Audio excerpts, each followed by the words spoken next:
Législative en France 2024, le nouveau Front populaire crée la surprise. Mesdames, Messieurs, c'est l'info du jour.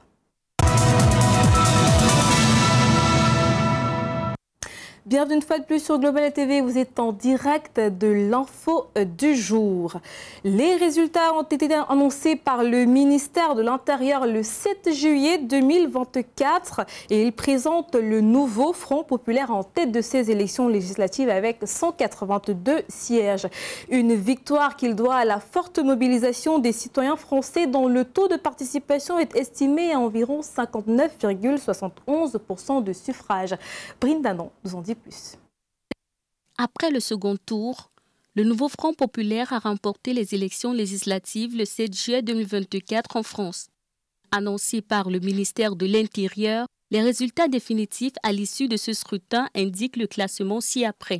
Le parti de la gauche, mené par Jean-Luc Mélenchon, occupe la première place avec 182 sièges. Il est suivi par le camp présidentiel qui enregistre 163. Le Rassemblement national vient en troisième position avec 143. Après la victoire inattendue du nouveau Front populaire, Jean-Luc Mélenchon a tenu à remercier le peuple pour la confiance à lui donner. Notre peuple a voté en conscience. Je salue l'effort et la mobilisation des milliers de femmes et d'hommes qui se sont dévoués sans compter pour parvenir au résultat qui est acquis ce soir. Sur les 577 députés présents pour les législatives, ce sont 208 femmes et 369 hommes qui ont été élus. Parmi ceux-ci, François Hollande, ex-président de la France. Le premier secrétaire du Parti socialiste, Olivier Faure, a quant à lui rappelé au nouveau Front populaire les défis qu'il doit relever à l'égard de la nation française. Confère au nouveau Front populaire une responsabilité immense. Celle de trouver un chemin pour faire avancer la France et répondre aux besoins des Françaises et des Français. C'est la première fois dans l'histoire de la Ve République qu'un second tour donne un gagnant radicalement différent du premier tour. Il est à noter que ce second tour des législatives a connu une forte mobilisation des citoyens français avec un taux de participation estimé à 59,71% de suffrages. L'alliance de l'extrême gauche s'est donc imposée au second tour des législatives. Il s'agit du nouveau Front populaire constitué de la France insoumise, des écologistes, le Parti socialiste et le Parti communiste, élu donc avec 182 sièges. Passons en revue les grandes lignes de leur programme dans cet élément. Notre peuple a voté en conscience. Jean-Luc Mélenchon, figure de proue du nouveau Front populaire, l'alliance de gauche qui a damé le pion à l'extrême droite. Ici, on retrouve la France insoumise de Manuel Pombarde, le Parti socialiste d'Olivier Faure, les écologistes de Marine Tondelier et le Parti communiste de Fabien Roussel. Quelques lignes de son programme, premièrement sur les institutions. Dans la continuité du projet des Insoumis, la gauche unie prévoit d'instaurer une 6e république à l'aide d'une assemblée constituante citoyenne. Également, abroger le 49.3, l'article de la Constitution qui permet au gouvernement de faire adopter un texte sans vote à l'Assemblée nationale en engageant sa responsabilité devant les députés. Mais aussi abandonner le processus de réforme constitutionnelle sur la Nouvelle-Calédonie. Sur le pouvoir d'achat, l'alliance de gauche compte augmenter le SMIC à 1 600 € net contre 1 398 €. L'augmentation du SMIC, la convocation des conférences salariales par branche professionnelle, le plan de gestion de l'eau et le moratoire sur les grands travaux inutiles. Également, augmenter les fonctionnaires avec une hausse de 10% du point d'indice. Une augmentation qui sera intégralement compensée pour les collectivités territoriales. En outre, le Front populaire prévoit dans son programme de bloquer les prix des biens de première nécessité dans l'alimentation, l'énergie et le carburant, mais aussi de renforcer le bouclier qualité-prix pour les outre-mer. Sur la question des retraites, revenir sur le report de l'âge légal départ à 64 ans. Le nouveau Front populaire entend réaffirmer l'objectif commun du droit à la retraite à 60 ans. Les mesures prévues par ce programme peuvent être prises par décret sans vote. L'abrogation de la retraite à 64 ans. Voilà, entre autres, les grandes lignes du programme du nouveau Front populaire. Les partisans et les sympathisants de l'Alliance n'attendent plus que son implémentation. Le nouveau Front populaire est vainqueur des législatives en France. La question à la suite du scrutin tient de comment gouverner la France avec une gauche pas très favorable aux alliances alors qu'il incombe encore au président de la République de nommer un Premier ministre. Colin Bécatal se penche sur la question. Le nouveau Front populaire est arrivé en tête des législatives du 7 juillet dernier en France. Sur la question de comment le pays sera-t-il dirigé, Jean-Luc Mélenchon se place dans une ligne sans concession, notamment sur le volet du programme. Nous l'avons déjà dit la semaine passée et nous le confirmons au président de la République. Nous refusons d'entrer dans des négociations avec son parti pour faire des combinaisons.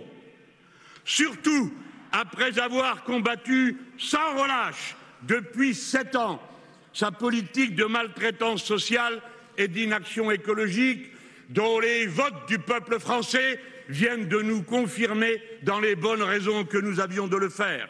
Le plus grand défi de Jean-Luc Mélenchon sera donc de recourir à des concessions dans une 5e République qui n'a pas dans ses gènes la culture du consensus.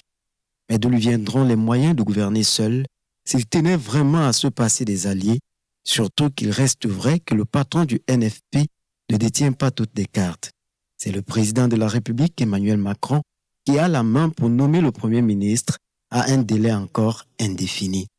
Il est d'ailleurs à réfléchir sur la carte de la responsabilité que joue Gabriel Attal lorsque, bien qu'appelé à démissionner de la primature, se dit prêt à assurer des affaires courantes le temps de la nomination d'un nouveau Premier ministre. Notre pays connaît une situation politique sans précédent et se prépare à accueillir le monde dans quelques semaines. Aussi, j'assumerai bien évidemment mes fonctions aussi longtemps que le devoir l'exigera. Il ne peut en être autrement à la veille d'échéances si importantes pour notre pays. La nomination du Premier ministre, avec en perspective un nouveau gouvernement, constitue donc un grand dénouement qu'attendent des Français et les observateurs du monde. France has witnessed a political upset as a national rally suffered a surprising defeat in the legislative elections. Joy Ngong explored the reason behind this unaccepted turn of event. Look. The National Rally's defeat in the parliamentary elections marks a significant shift in French politics. Once leading in the first round, the party faltered in the second round, failing to resonate with voters due to its hardline stance on immigration and divisive rhetoric. This comes as a shock to the far-righters, crushing Bardela's hopes of leading the party to a majority in the National Assembly. Malheureusement. Unfortunately, the alliance of dishonour and the dangerous electoral arrangements made by Emmanuel Macron with the far-left formations are tonight depriving the French people of a policy of recovery that they nonetheless overwhelmingly sided for by putting us in the lead in the European elections and then last Sunday. Jordan Bardela's party must draw lessons from public dissatisfaction with their controversial policies, perceived intolerance and disconnect from urban and younger voters, which played a crucial role in their loss.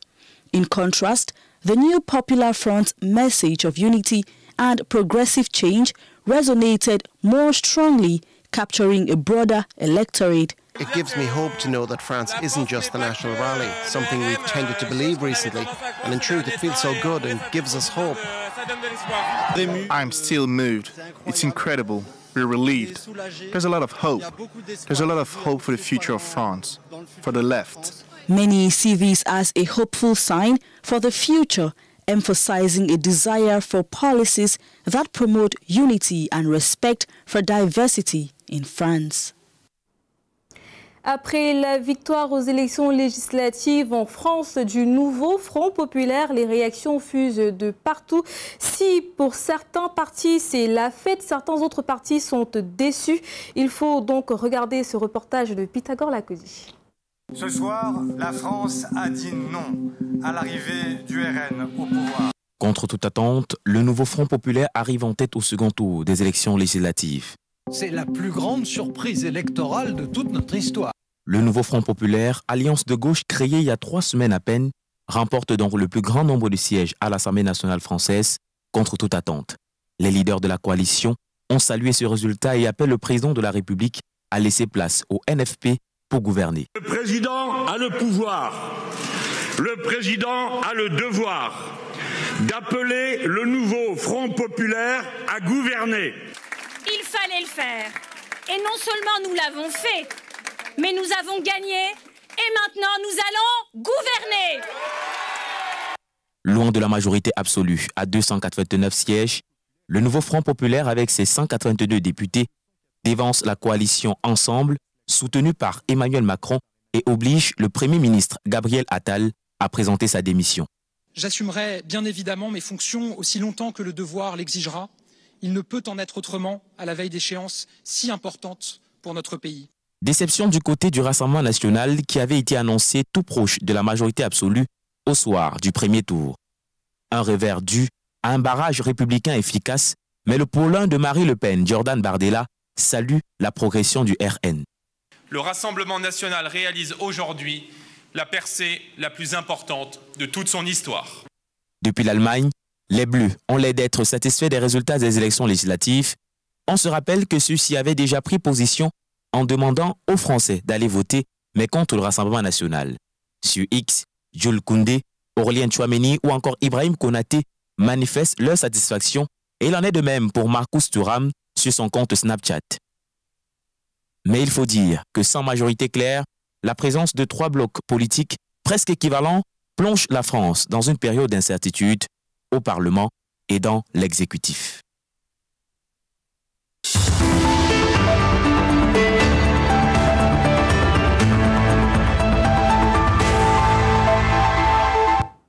Dans notre bonus de l'info, depuis son arrivée à la tête du ministère de la Justice en RDC, le ministre d'État Constant Mutamba veut assainir l'appareil juridique congolais. Le 6 juillet dernier, il a lancé une consultation des populations pour permettre aux Congolais victimes de l'injustice de réclamer leurs droits. Notre correspondant Yves Maélé depuis la RDC. Nul est au-dessus de la loi. La loi doit être dite en faveur de ceux qui ont raison et non en faveur de ceux qui ont de l'argent et du pouvoir malgré leurs fautes. En ces termes, le ministre d'État, ministre de la Justice et garde de Sceaux en République démocratique du Congo, Maître Constant Mutamba, a initié les consultations populaires dans le but d'écouter les victimes de verdicts mal rendus par le juge corrompu et ennemi de l'état de droit. Au premier jour de ces consultations qui s'est tenue ce samedi 6 juillet au Palais de la Nation à Kinshasa, capitale de la République démocratique du Congo, les victimes ont parlé à cœur ouvert. Monsieur le ministre d'État, ministre de la Justice et garde de Sceaux, c'est le journaliste à la RTNC, Max César Locaté. Tout est parti du lotissement RTNC, que vous connaissez aujourd'hui au nom de concession Beauvant. J'ai été bénéficiaire parce que, agent cadre au niveau de la RTNC, j'avais déjà commencé les travaux, la clôture, la fondation. Du coup, un monsieur surgit, avocat de son état, monsieur Kouma Agneko, pour ne pas les citer, pour dire que cette parcelle lui appartenait. Depuis ce jour, il a commencé à me traîner à travers les cours et tribunaux de la ville de Kinshasa. Ça fait aujourd'hui 21 ans que je souffre, moi et ma famille. Je voudrais seulement qu'on puisse me réinstaller. Puisque j'étais avec Mme Virginie et le ministre Tambo à l'époque, depuis 2019. J'ai les papiers de réinstallation, j'ai tout, j'ai même la décision de la police. Pourquoi ça traîne? Comme il y a des spoliateurs dans ma parcelle, je voudrais que le ministre s'en occupe. Je suis propriétaire d'une concession sur l'avenue Mouénédit numéro 16, plan cadastral 4825. Ça fait 50 ans. On a spolié ma maison. Nous sommes allés au tribunal.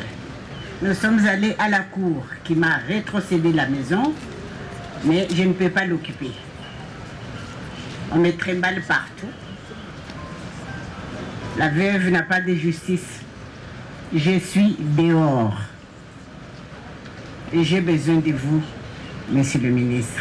Saisi de tous ces dossiers, le ministre d'État, ministre de la Justice et garde des Sceaux en République démocratique du Congo, a promis la fin de la justice de Fort. Sache que ces consultations se tiennent chaque jeudi au Palais de la Justice, une tribune qui permet à la population de dévoiler très haut l'injustice à la place de la justice, car la justice élève une nation. Ici, il s'agit de la bonne justice, bien rendue.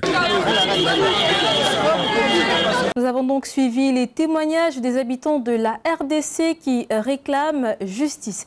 Mesdames, Messieurs, c'est la fin de cette édition de l'Info du jour. Merci d'avoir regardé. Au plaisir de vous retrouver pour une prochaine édition de l'Info du jour.